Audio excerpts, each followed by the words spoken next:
Good morning, afternoon, or evening, folks, and welcome to Cast of All Trades, the show where we talk about developing skills, exploring ideas, and following curiosity. I'm your host, Orion Siebert, and in this episode, I'm joined by Trent Whatcott, an avid entrepreneur, teacher, and most importantly, a father. In this episode, we discuss intentional living and what made Trent take a step back to reevaluate what he was doing with his life, the lessons he learned from becoming a father, and what skills he hopes to impart on his kids, and much more. I wasn't sure what this episode was going to be about going into it, and the conversation took some turns I wasn't expecting, but I am far from disappointed. It was enjoyable for me to reconnect with someone I consider a good friend and give him a chance to share his experiences with you all, and trust me, you won't want to miss out on this one. Just like you won't want to miss out on more expert interviews, solo deep dives, and a new type of episode coming soon, so make sure you subscribe to stay up to date. I believe that about covers it, so without further ado, let me introduce you to Trent Whatcott.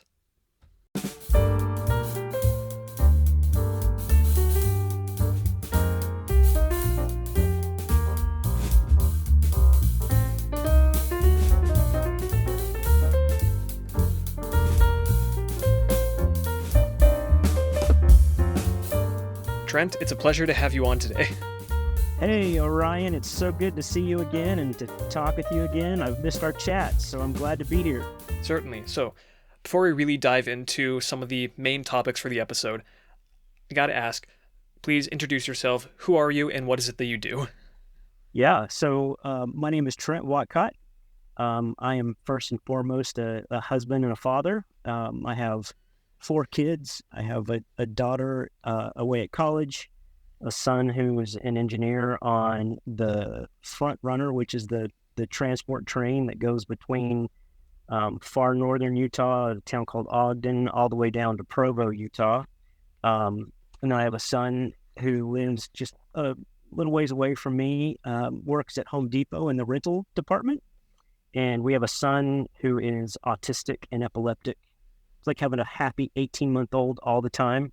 And he'll be with us forever. So that's the family. I own a company called AutoOscopy, and we focus on businesses, and we offer detailing and preventative maintenance services for HR departments. They offer it to their employees as part of their employee experience program. They don't pay for it for them, but just providing it and making those things available to them while they're working in their office really does a lot to improve employee experience. So that's me. I teach as an adjunct at Utah Valley University.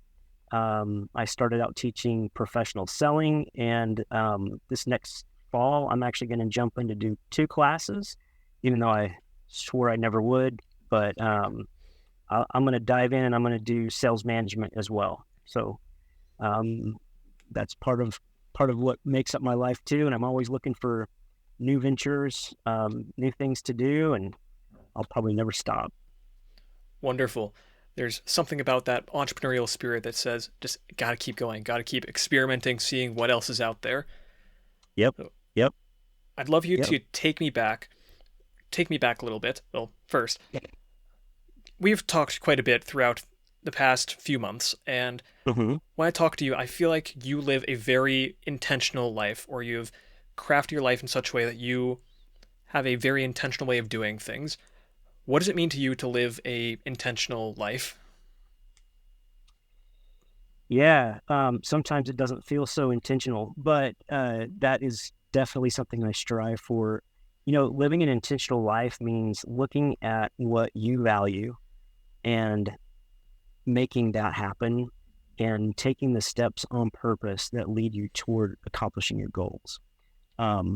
But I will stress that I don't know anybody that it comes easy to. I think it takes a lot of thought and planning and access to the right resources to be able to live intentionally, whatever that means to somebody. It definitely means something different to me than it would probably anybody else. So really just making it happen, kind of that, it's being intentional with everything that you do. Mm-hmm. Take me back, since you shared your life story in class a number of times, but take me back to the moment when you decided your life had to change, your career had to change. Can you first share what that was like for you, and then Maybe we'll dig a bit more into that. Yeah. And I thought this would probably come up in this conversation. So, I've spent my entire career in sales and marketing. Um, I've done some marketing consulting. I've uh, started and exited 3 different businesses for different reasons. And about 2 years ago, I went to work for a company that does win-loss analysis. So they interview customers after a sale has or has not taken place, and they find out why. Because salespeople often don't understand. Sometimes they're covering themselves by saying, it just wasn't the right time or the price was too high. And a lot of times that's the customer letting them off easy. And a lot of times it's just them, trying to cover up for their weakness. And I was really unhappy. Um, I I worked from home, which I don't enjoy. I actually prefer being around people. I need to be around people, and I wasn't happy. And it turned out that the budget that I was told would be available was not available, and it, anytime in marketing that's the case, it's really frustrating. And one morning I woke up in absolute panic, and it is a feeling that I cannot even describe. I've felt anxious in the past, of course. I felt stress in the past, of course, but nothing like this. And I it was almost like I wasn't even in control of myself. And it ended up where my wife took me in the emergency room, and I ended up in the loony bin for a week. And I think that was probably some overreaction from some medical professionals, but that's what happened. And during that week, it was absolute hell. I hardly slept. I had a headache the whole time. I had no access to the outside world. Um, it, I was put in with people who had attempted suicide or had been ordered there because they overdosed on something, and they were there for detox. And here I was thinking that I'm so much better than them, and I realized that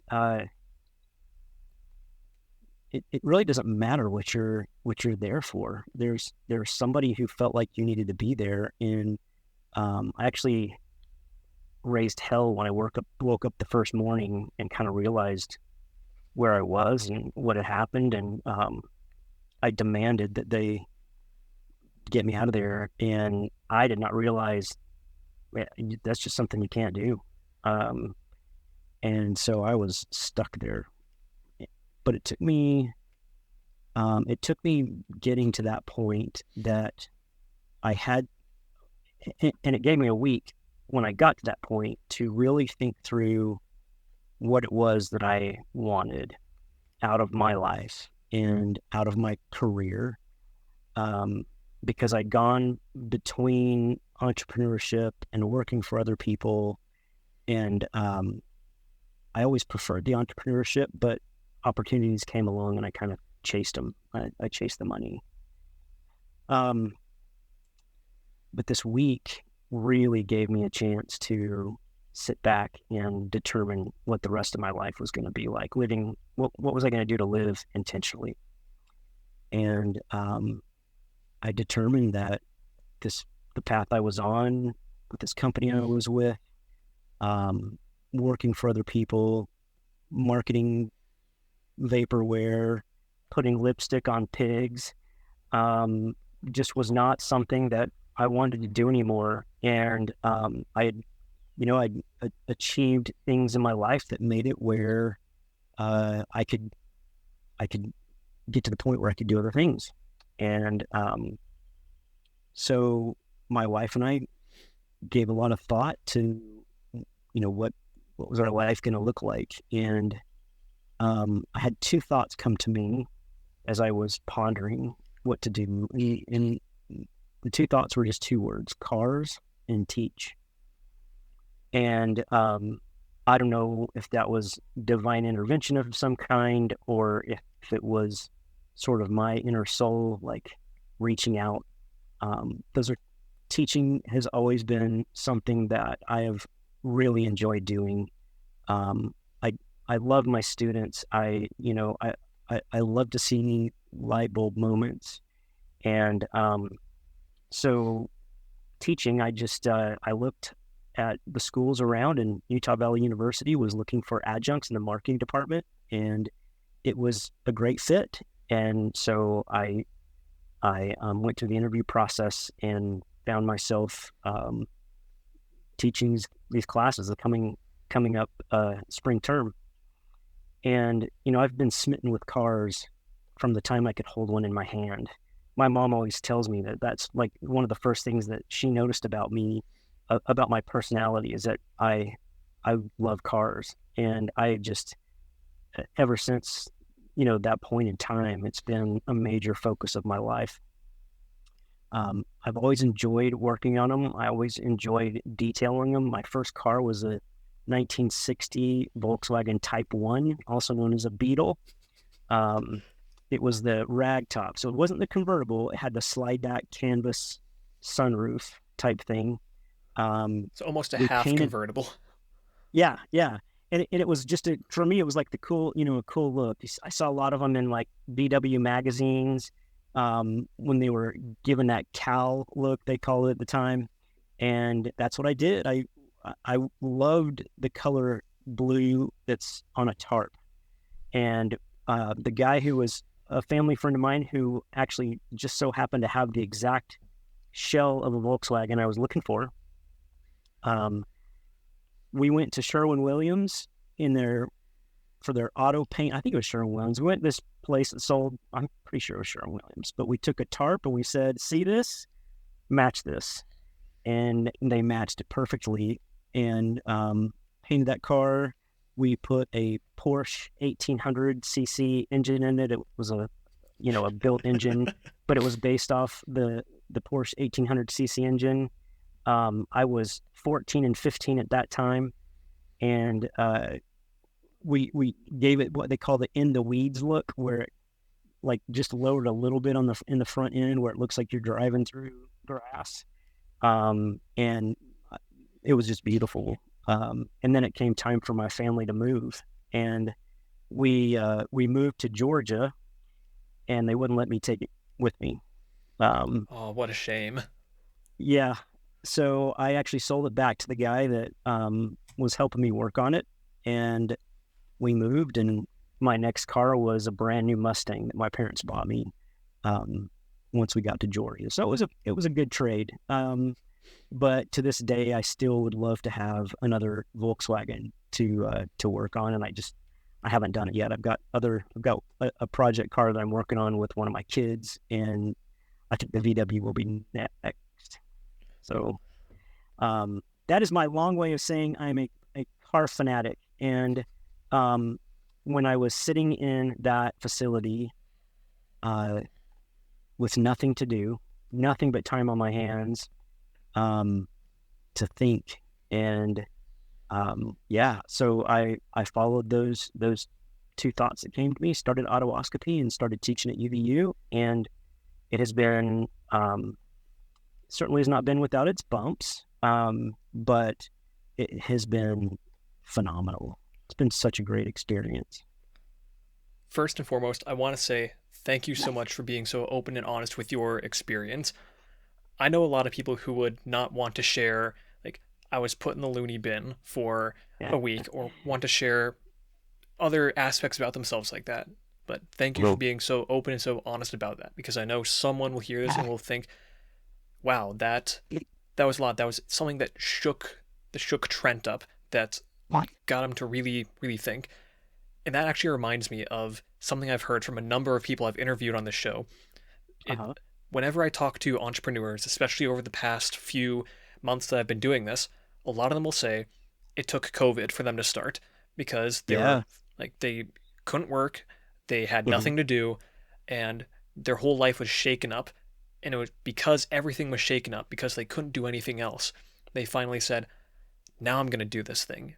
They were able to take Right. a step back when once they were shaken out of their everyday, normal, boring, monotonous life.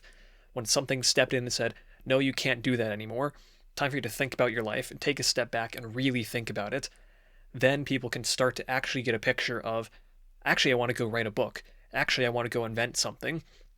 That's just two examples from people who've been on the show. A couple months ago, I interviewed a best-selling author who only started because his life was shaken up due to COVID, where he had so Right. much time on his hands.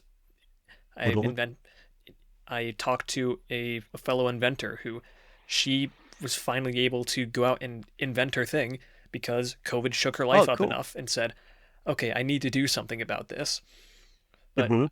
I feel like that's a key part there for trying to actually live an intentional life, is to have something to shake you out of everyday, the everyday boredom, the monotony of every day. Do you think I'm right Hmm. on that? Hmm. Oh yeah. Oh, for sure. It took me. My gosh, I hope that was rock bottom.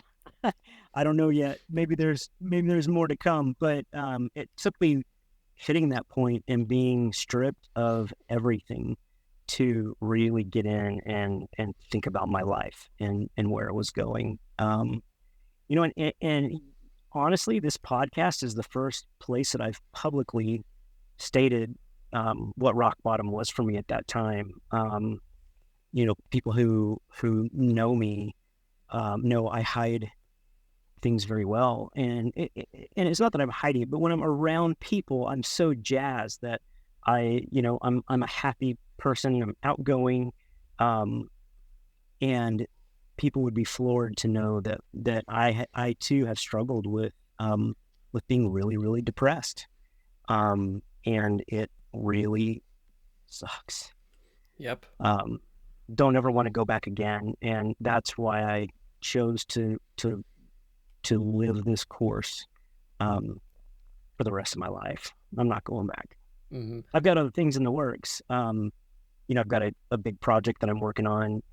We're about to sign on a 40,000 square foot building to start doing some really cool stuff that it's not public just yet, but hopefully within the next couple of weeks we'll be able to announce what we're doing. But I just, if I can be around people in cars for the rest of my life, it will be the second half of my life will be awesome. The first was great. I mean, don't get me wrong. I did hit rock bottom, but I've had a great life. But I'm really looking forward to living life the rest of the way to the fullest. Wonderful. So talking to the person who hasn't hit rock bottom, and we hopefully don't want them to hit rock bottom to have them endure or perhaps force this change where they start to take a Mhm. look at their life more seriously. What advice would you give to someone who maybe, oh, I don't know how to phrase this properly, but it's someone who desperately wants something better, something different, but they don't know Mhm. where to start. They don't know what to do. What Mhm. would you tell that person? Perhaps it's one of your kids who walks up to you and says, "Dad, I want to make a change, but I don't know what I'm doing." Right. Mm-hmm. Um, well, the way I structure my life is I look at things that I want to do, and I either create them as an area of my life or I create them as a project. And I look at what the very next or first and then the next action step, like what is the thing that I right now can physically do that will lead me in that direction. And it might not be for someone who wants to be an entrepreneur. It might not be quit your job today. It might be start with something small that you can do right now, even if it's just, opening up a word processor and writing business plan created by and your name. Um, what is the what is the place where you want to be, and what is the very next step that you can take that will lead you in that direction?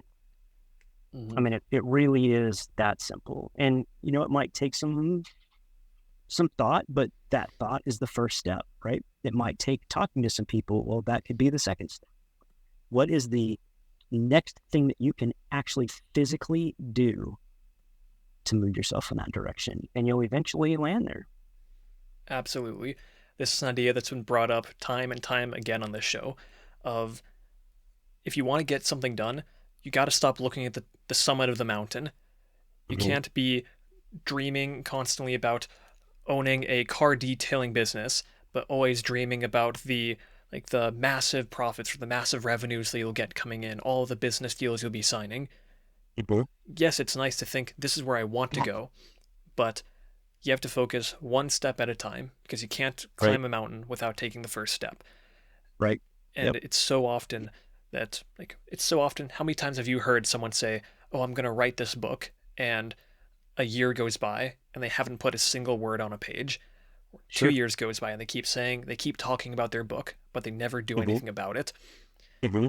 It amazes me that it's a statistic that I heard a while back. I'm going to try to phrase it properly, but the the percentage of people who say they want to write books compared to those who actually write books is smaller than the percentage of people who actually write books and become best-selling authors. So Oh, if yeah. you write a book, you have a higher percent chance of becoming a best-selling author than someone who says, "I want to write a book," actually writing that book. Wow. Is that right? Mm-hmm. So writing the book is a huge step that most people don't take to become the best seller. I mean, I guess that makes sense. Like if you never start, you have zero chance of being a best selling author. Mm-hmm. But it sounds like it really narrows the gap if you just start. Mm-hmm. Starting doing anything is the one thing that'll put you ahead of anyone else because it doesn't matter how much you Mhm. dream, how much you hope, how much you desperately want the thing. If you never start, it's Mhm. not going to happen. Right. Yep. Mm-hmm. Yep. That's absolutely true. It's such a simple principle that so many people miss, you know. Mm-hmm. And speaking of simple principles that people might miss, what have been some of the most memorable or valuable life lessons that you've personally had? Since you've had a very varied life with different experiences of either personal or professional careers, what have been some of your most valuable lessons learned? Yeah. Um, you know, um, I I'm a completely well. So when my son was 2.5, he's now 25. Um, we were living in Georgia in the Atlanta area, and I was a rep for a higher education publisher. And we, my kids were young enough, two boys at the time, that whenever I would travel to go to a campus where I had to do an overnight, that they would all come with me. And the kids loved being in a hotel. They would all go look for stuff to do while I worked campus, and we went to Savannah and stayed on Tybee Island.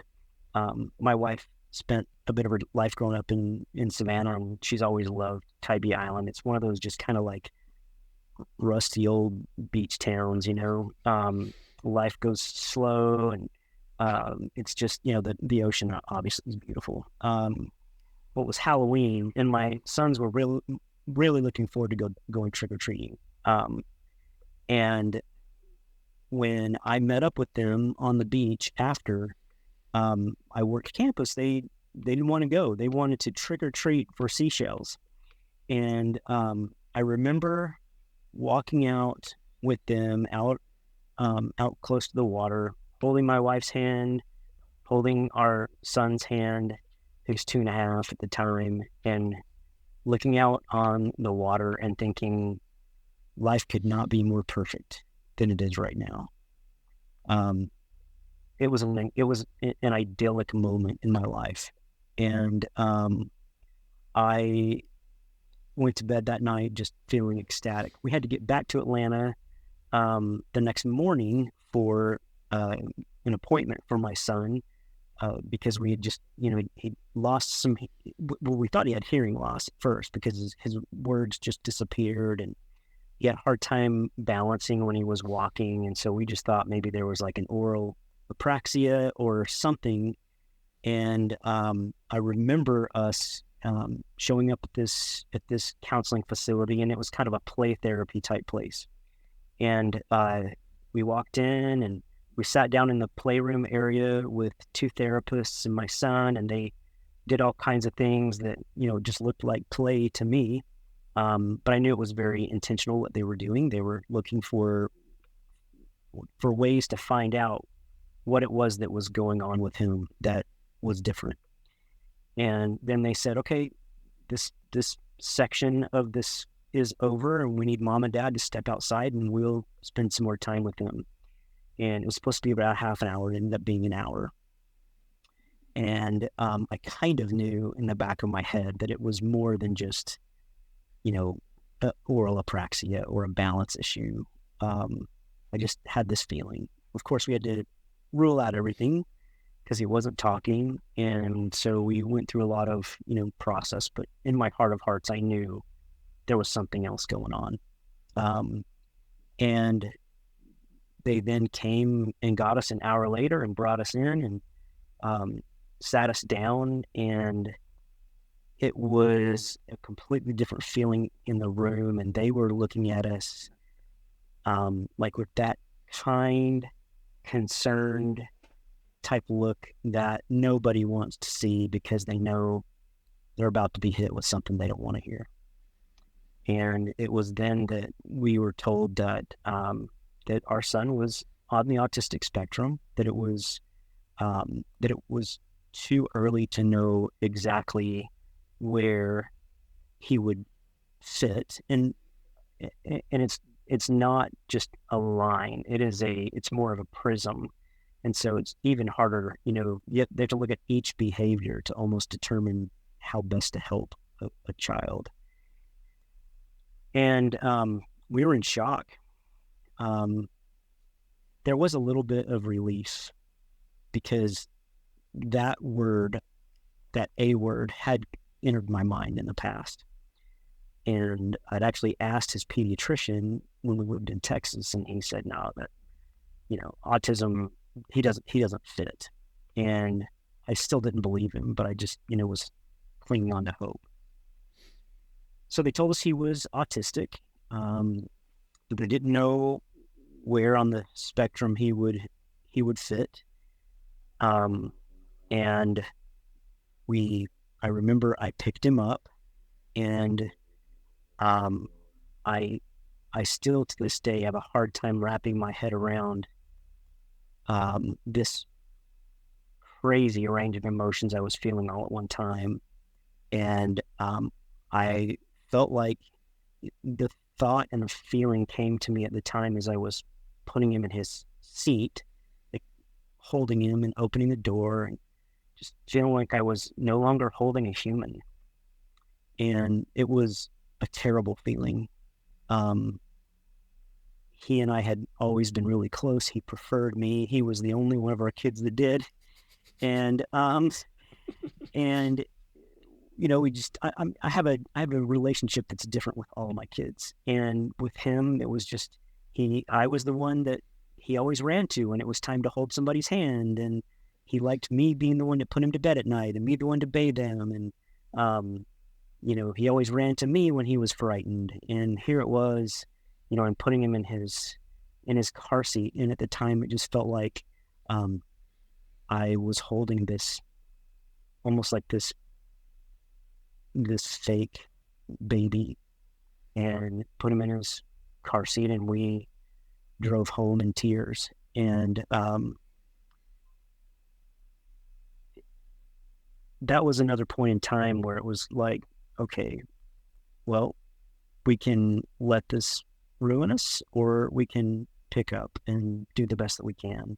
And that certainly was not that easy. And to this day, there are still challenges about it that are very sad. But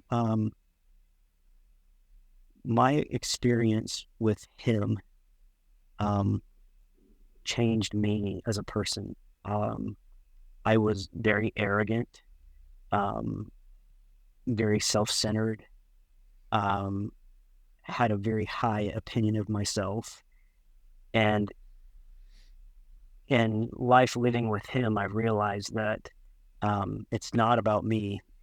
It's about being there for other people. And I mean, he's 25 years old and I still have to change his pull up and I still have to bathe him and I have to now shave him. There's like two adult men to get ready in the morning, me and him.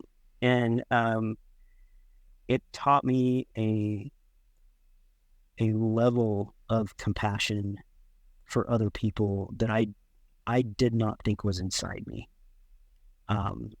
And it has blessed my life more than anything else that has occurred, anything else I've done, anything I've read. Being his dad has been the greatest blessing of my life and has given me perspective on every waking moment of my life since. Wow. Again, thank you for being so open, so honest about sharing this. I know it can be very hard for some people to open up, especially about their family. And I've so I've seen a lot of this from a personal perspective, not from your family, but from another family I knew growing up, where Mm-hmm. Yep. they had very similar like very similar case of their oldest son had autism, very far over on the spectrum, Mm-hmm. but at the same time, everyone loved him. He was Yeah. wonderful. Yep. He smiled, always so happy. Yes. And I swear he was probably one of the strongest people I knew because his Yeah. favorite thing to do was carry around a 20 to 30 pound weight. Like all autistic people I know love to carry around something. Yes. Oh yeah. For him it was a 20 to 30 pound weight, and he loved to That is like awesome. it was always bad form how he was carrying and moving around with it, but that kid had to be one of the strongest autistic people I knew. Wow. Like it was amazing. But just seeing him always smiling, always happy, always like you never know what he's thinking about. Like you never wonder what is this person thinking about Mm-hmm. because they're always so open, so honest about Mm-hmm. whatever's going on and whatever expression they can give, because maybe it's not directly in words, but it's sort of like you've said before, it's like always having an 18-month-old with you. You're Mm-hmm. not super like you don't have to wonder too long if they're happy, if they're sad. They're going to let you Right. know. Right. There's no hiding. There's no covering up. You know from moment to moment exactly how they're feeling. Mm-hmm. Yeah. And there's something about Totally. that really helps develop a sense of empathy. It helps like, other people around them, helps them perhaps be more open and honest themselves because they see Mm-hmm. someone here who's like all inhibitions gone. It's I'm feeling angry right now and you're gonna know it. Like I feel Right. happy right now and you're gonna rejoice with me. Mm-hmm. Mm-hmm. Yeah. There really is something Yep. magical about it. It is. There is a spirit about those kids that just shines through. The other day we were at Maverick, which is as you know, is a gas station here in town. I live in Provo, Utah, and Brendan was with me. He loves to go top down cruising in my car. I have a convertible, and it's his favorite thing in the world. And I decided that we would stop at Maverick on the way to the mountains and would get a drink. And so I took him in, and I see these high school kids, huge, I mean, football players. I think they were probably in town for a football camp at BYU. And to this day, I still, when I look at teenage kids, I have Brenda with me, I'm always kind of like like the protective nature in me kind of jumps out. And these guys were, they were goofing around. They're standing around a trash can doing something, very teenagerish that adults would look at and go, wow, that's really stupid. But they were having a great time and they were kind of rowdy. And so I get out of the car and I go around and I undo Brendan's seatbelt and help him out of the car. And he makes his Brendan noises that are excitement, squeal type sounds. And they look over and I'm thinking, oh, please just, because it just kills me if somebody says anything about him that's negative. And Mm-hmm. we walk past and the door, I remember the door opening and I'm thinking, okay, I want to get in as soon as I can. They all looked at him and They all said hi to him, and one of them, one of Brendan's things is he'll give you knucks. He'll bump knuckles with you. My father-in-law taught him that, and one of the guys actually stuck his hand out without knowing that to give Brendan the knucks, and Brendan does it back. And by the time we were in, he had given knucks to every guy there, and I thought it was just the coolest thing. And here they were goofing around, being obnoxious teenagers, and there was something about this little dude coming in, and they just caught him. And there's just something about autistic kids, or they're a ray of sunshine. At least where Brendan is, it's amazing. Mm-hmm. There's always a blessing, Yep. a blessing in Yep. there. For sure. So speaking about your kids, I want to take this back a little bit. Mm-hmm. Sort of one of the main tenets of this show is developing skills, exploring ideas, and following curiosity. And something I've always wanted to ask someone with kids, and something I really want to hear from people, is if you had to leave your kids with 3 to 5 skills, or 3 to 5 things to say, these are the skills you need to do well in life, Mm-hmm. what would be the skills that you would want to impart on them? Learning how to learn. So learning how to teach yourself through curiosity. Compassion. I believe that can be learned by anybody who has their faculties about them. I would want them to learn entrepreneurial skills, because even in rough times, with entrepreneurial skills, you can find a way to make money, and you're more likely to be able to follow your heart than to be stuck in something that you don't like doing. I would want them to learn that money is a tool that can get you where you want to go in life, but that it can also destroy you. That it's neither good nor bad. It's what you do with it. I've heard it called the great amplifier, that it amplifies Yes. what's already there. If you have a Yep. lot of good in you, it will amplify that good to a greater degree. If you have a lot of bad in you, or a lot of whatever you want to call it, then it'll amplify that. Yep. It makes you more of who you are that much faster. Mm-hmm. Um, And last one. the last one would be that I would want them to build wealth. So teach them to build wealth, and then use it to build a legacy of helping other people change their own lives, and using it to teach those skills to other people. So let's go into these one by one a little bit more, because I'm a Mm-hmm. bit curious to see why these choices. So learning how to learn, it's a skill that I advocate for, like, proudly, because I Yeah. agree with you. One of the most important things anyone can learn how to do, and yet it's so rarely taught, or so rarely, Mm-hmm. I guess maybe rarely encouraged, like Right. Yeah. directly encouraged perhaps. Uh-huh. So Mm-hmm. why learning how to learn? Because then you don't have to have somebody guiding you. Um, you don't have to have somebody there manipulating what you're exposed to. You can follow your heart, and you can learn the things that you want to, instead of waiting for somebody to offer it to you. If it ever comes down to a situation where you have to learn a new skill, you have the ability to do so. That's one thing that really impressed me about you from the very first day of class.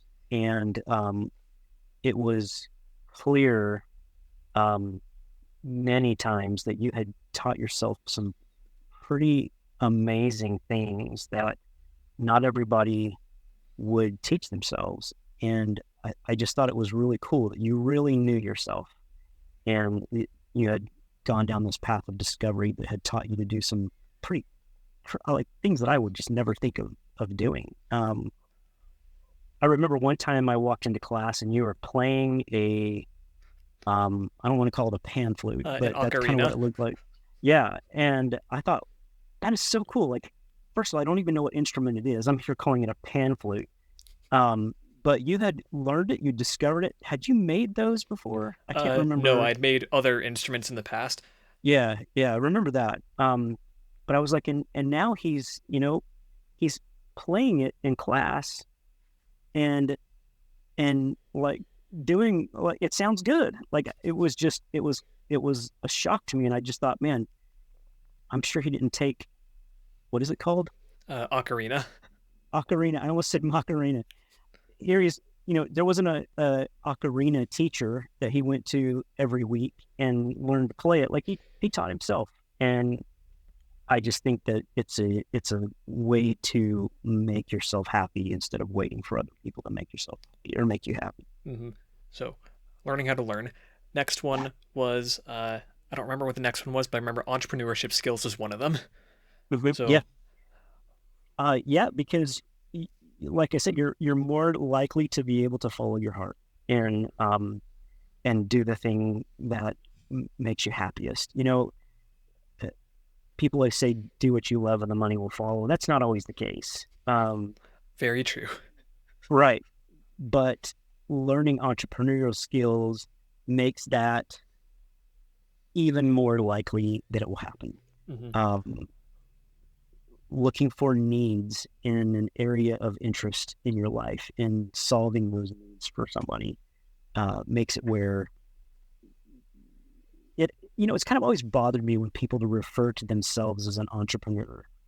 Um, it's kind of one of those things that you become it without saying you want to become it. For me, it was never that I wanted to be an entrepreneur, that I wanted to work for myself. My gosh. I mean, there's so many stages in my life that would have been so much easier if I didn't have that feeling. Yep. Not all roses. And you look at entrepreneurs and you think, wow, life must be awesome for them. And it's not always the case. But if you learn those skills, you're always going to have something that you can do to provide for yourself. Hmm. So, what would you consider entrepreneurial skills? Just a quick overview.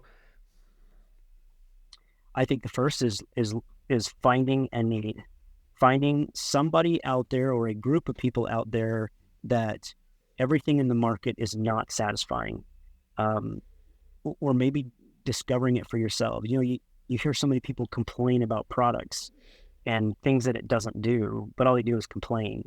An entrepreneur looks at it and sees an opportunity. Wow, well, I could duplicate this item and at the same time improve upon it to where it fixes that hole that I'm experiencing right now as I work with one. Um, that in and of itself is a great skill. Searching for problems to solve in the world, managing your money um, like a business is another entrepreneurial skill, and knowing where to put money, where to invest money, what to do with it outside of investment that will help your business to grow so that it will continue to grow is another entrepreneurial skill that many lack. And that's an area of weakness for me. I mean, thank goodness for my wife. I'd buy every cool little auto gadget that I could, and she helps temper me.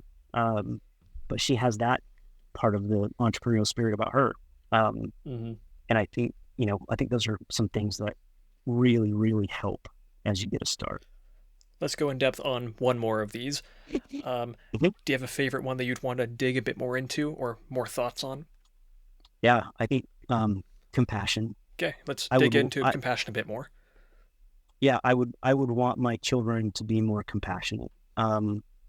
And uh, I have been richly blessed with the kids I have, and I don't know if it's their experience with their autistic brother that did this. I don't.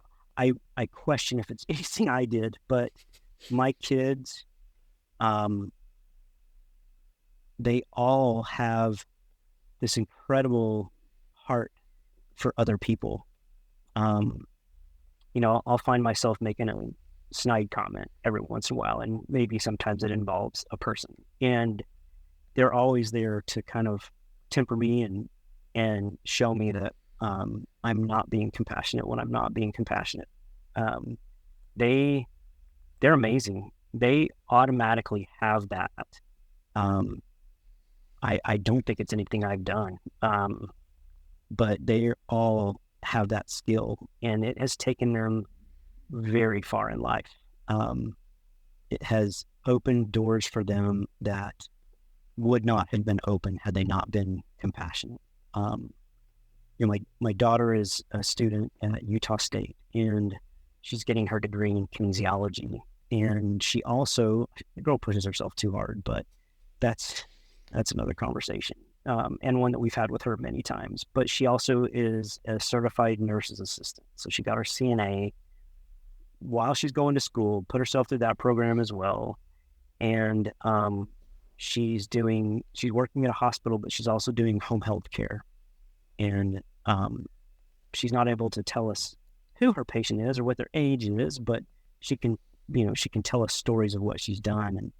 And she has a patient who is a man who is learning slowly that he has Alzheimer's. And she was home for a day not too long ago, and she was in talking with my wife, and as she's telling her this man's story, it was just, her heart was aching for him all over again. And she loves this man, and she wants to do everything that she can to make sure that the rest of his life is happy, even though he's facing, very quickly forgetting a lot of things that are familiar to him right now. I'm thankful every day for what a big compassionate heart all of my kids have, and I'm a recipient of that. I wasn't a perfect dad, far from it. But those times where I wasn't perfect, they were always compassionate toward me and willing to forgive. Compassion can change the world. How do you think we can develop more compassion? How do you think we can actively try to be more compassionate? Yeah. I think you and I have had this conversation before. Oh, definitely. Brene Brown, I teach the sales class, and the first day of class, I show a Brene Brown video, and I'm sure y'all are going, what on earth have I gotten myself into? But she says, and maybe she's quoting somebody else. I think she is, but I can't remember who. But the quote is, it's hard to hate somebody up close. And we're so divided in this country, so little compassion for each other.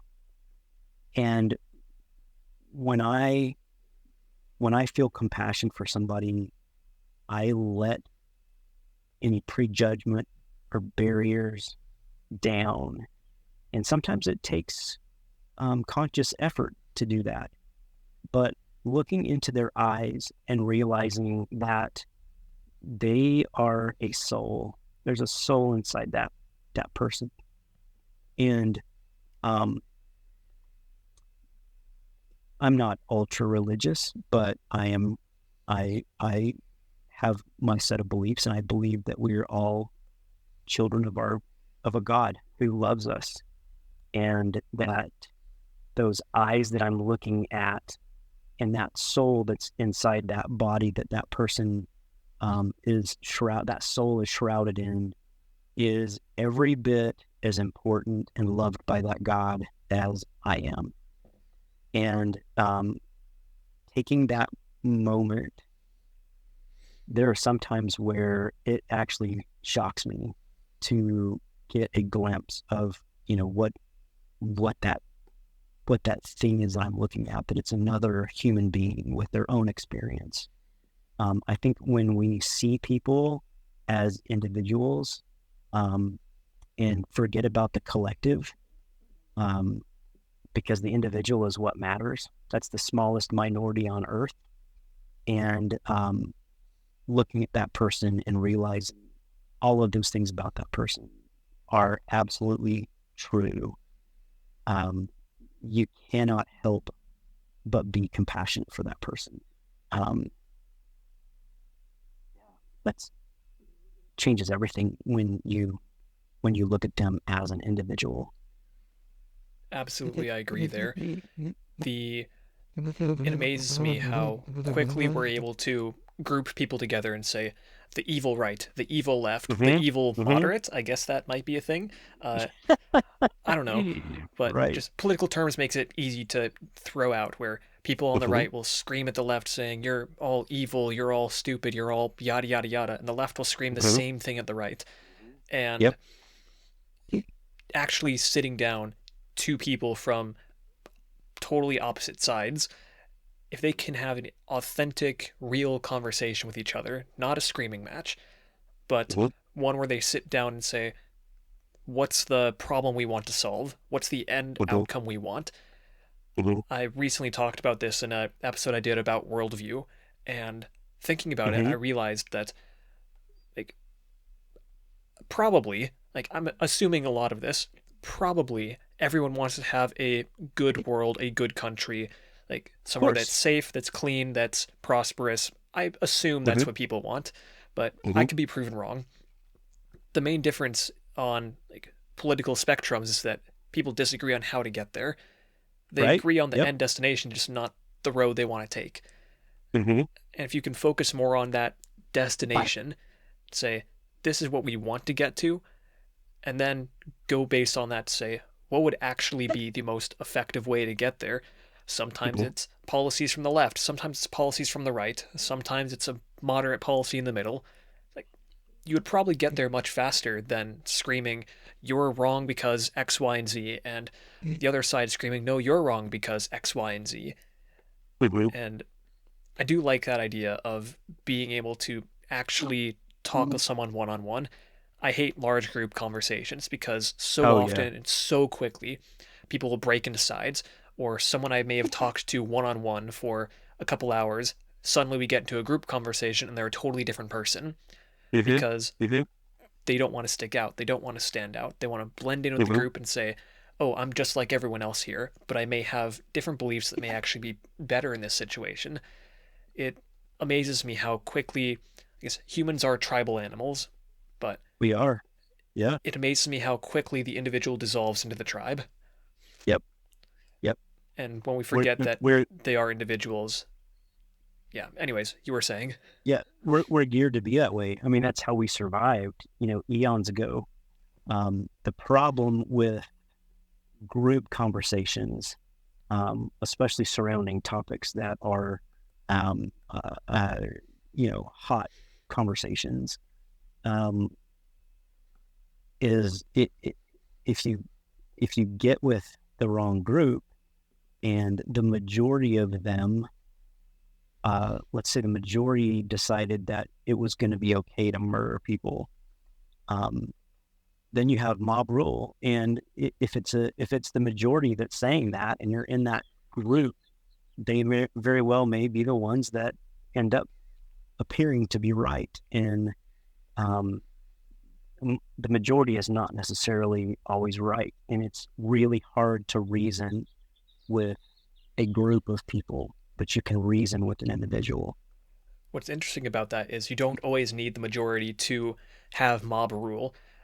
Statistically, from what Right? I've seen, you just need about 20 to 30% of people to group Mm-hmm. together because if you can get Mm-hmm. a solid 20 to 30%, the remaining is typically splintered off enough where they don't have enough swing on their own, or they aren't Yeah, able that's a to great form point. a large enough group to rival that small 20 to 30%. But, Mm-hmm. anyways, this Yeah, conversation is derailed somewhat, but that's all it's still good, interesting topics. But right. we've talked a lot about like skills, life lessons, like living an intentional life. There's a question I ask a number of guests on here, and I want to ask you this question. What does it mean to you to live a successful life, and how did you come to that conclusion? Yeah. Um, a successful life is not one that's free of trials. Um, a successful life involves how we approach those trials. Successful life is not about wealth.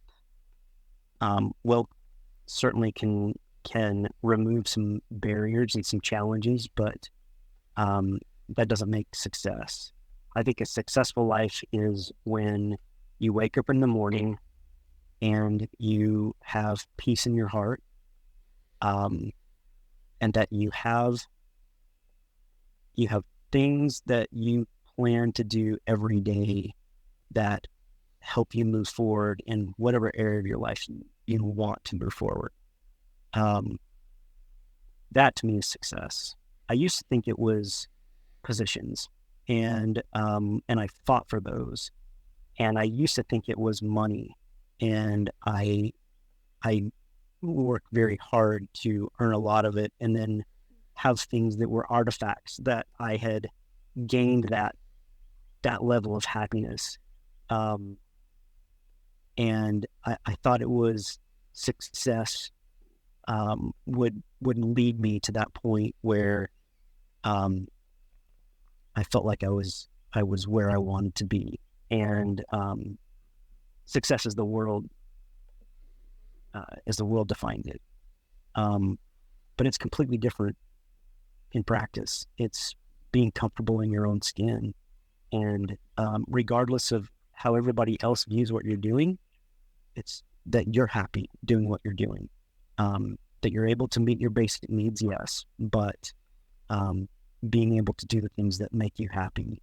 Personally, for me, it's seeing an ecstatic look on somebody else's face because of something that I've done. That's a drug for me. So that's how I would measure it. I'm reminded of a Jim Carrey quote. I'm pretty sure it's Jim Carrey who said it. I'm definitely going to butcher the quote, but it's something along the lines of I hope everyone achieves all the wealth and fame that they desire, so that they've learned that it won't fulfill them. It was him. Yeah. Mm-hmm. Yep. It's something along those lines, and I think it's such a great quote because this is a conversation I've had with a number of people talking about what success means to them, and almost always when I talk to people about this, they're able to give such eloquent and wonderful answers of like it's not this, it's not that, it's not the wealth that you can achieve, it's not the position, the status that you get, and it almost always comes back to success is what you individually decide it is. And I think about that a bit every Mm-hmm. day, Yeah. where I think about the successful businessman, the guy who owns hundreds of millions of dollars, who might not be as happy or as satisfied Mm-hmm. as the monk with nothing but the shirt on his back. And I think to myself, Yeah. it really Yep. is what you make of it. Life and success really is what you make of it.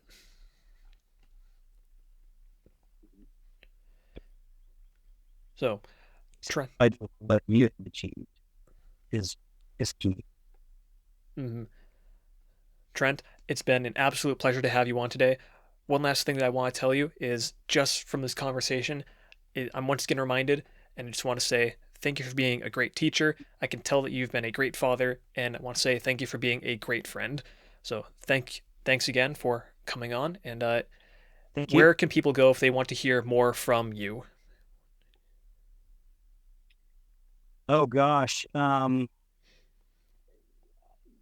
don't I don't do a lot with social media, but I'm on LinkedIn. I'm the only Trent Whatcott on LinkedIn. You can find me there. I'll do a video every once in a while, but it's just some little things here and there. I don't do a lot. I'm happy just getting along with what I'm doing. Um, I will have something pretty exciting upcoming, so connect with me on LinkedIn if you want to see what that is. It's going to be pretty freaking amazing. All right. Well, once again, thanks for coming on. Yeah. Thank you, Orion. We'll see you later. If you enjoyed this episode, then please share with a friend you think would like it, or share it on social media. It would absolutely mean the world to me and helps the podcast grow so much. With all that said, thanks for listening. I greatly appreciate it, and I'll talk to you all later.